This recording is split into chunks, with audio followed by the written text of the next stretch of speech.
Being mindful of the words you speak to yourself can be quite a challenge at times, but committing to a change when it comes to these words, well, that can be even a bigger challenge, right?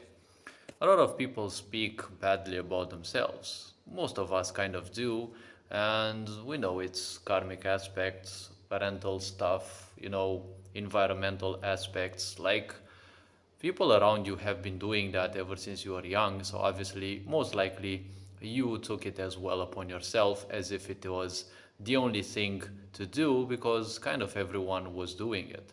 And when everyone is functioning very similarly or the same in your environment, you're kind of living in a prison, right? It's gonna be hard to distinguish anything else from reality, right? Because you're going to get stuck to the fact that reality is that which you see within everyone. So if people don't get um, knowledgeable of the fact that they're constantly speaking bad about themselves, it kind of feels as if their downfall is their normality. So if your downfall is your normality, then why wonder that your life kind of sucks, right? Because so many people say that, their life doesn't feel good, their life kind of sucks, everything feels bad more or less.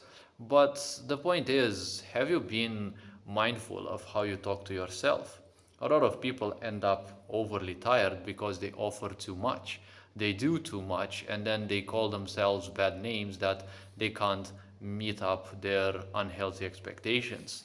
First and foremost, try to suit your expectations, right? Figure out which of them are unhealthy because a lot of us would want to finish every freaking problem in our life as soon as possible.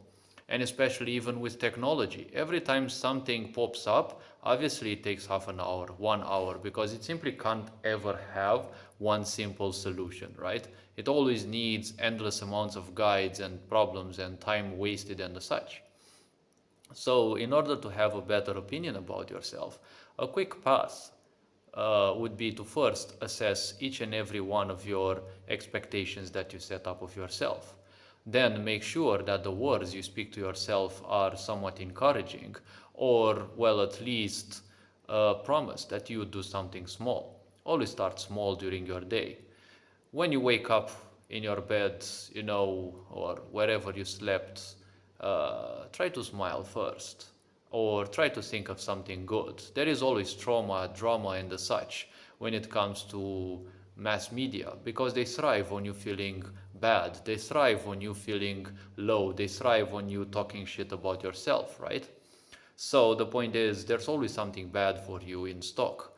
The point is, how you start your day is how it's gonna feel throughout the day. It's gonna tend to be that way. Not necessarily it's gonna be that way. You can start your day with a smile, but it's not guaranteed that it's gonna be all sunshine and happiness. But at least you can tend to focus more on something better, on better outcomes, on healthier expectations over yourself rather than just beating yourself down for doing nothing while doing so many things that you kind of refuse to agree that you have done in a certain way, right?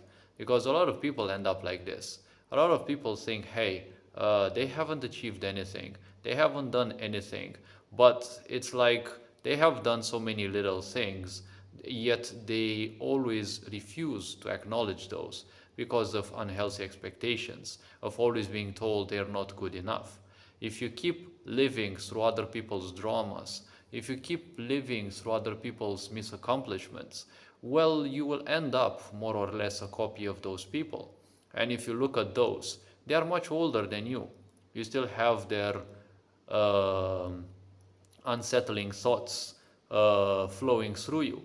So, if those thoughts of theirs are so important, just take a look at those people. Are they more accomplished than you, or are they just bigger ruins than you?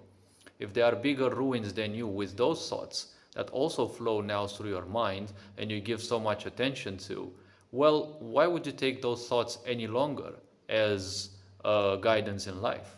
Those people turn themselves into bigger ruins than you will most likely ever want to be. Because not only do you see those people now as how ruined they are, how lonely they feel, now the point is you also have them as an example, right, of how you shouldn't be. So seek better words, right? Seek better people. Because a lot of us want to do things, but the closest people to us are usually failures. People who don't want to do anything, people who have all sorts of ideas, but those ideas, they just remain thoughts. There's no action. They don't put them into their voice. They don't put them into their daily actions, their daily routines. It's just the same drama. It's just the same repetitive stuff. And sooner or later, as they grow old, remember that those things will become even worse because people wake up in time. And a lot of people simply realize that they have become a failure, but they wish to still stay the failure that they are. So instead of becoming wiser, they become a bigger failure. Use these people as an example because they have already done in their life what for you should be wisdom. Because if you follow what they do, well, what else can you become other than yet another copy of those? Is that exactly what you wish in life? It is easy in a way, but also saying that that easiness comes with insurmountable amounts of pains, right? So hopefully this video raised a bit of awareness. Take care, enjoy life, and this being said, Ferenc Board signing out.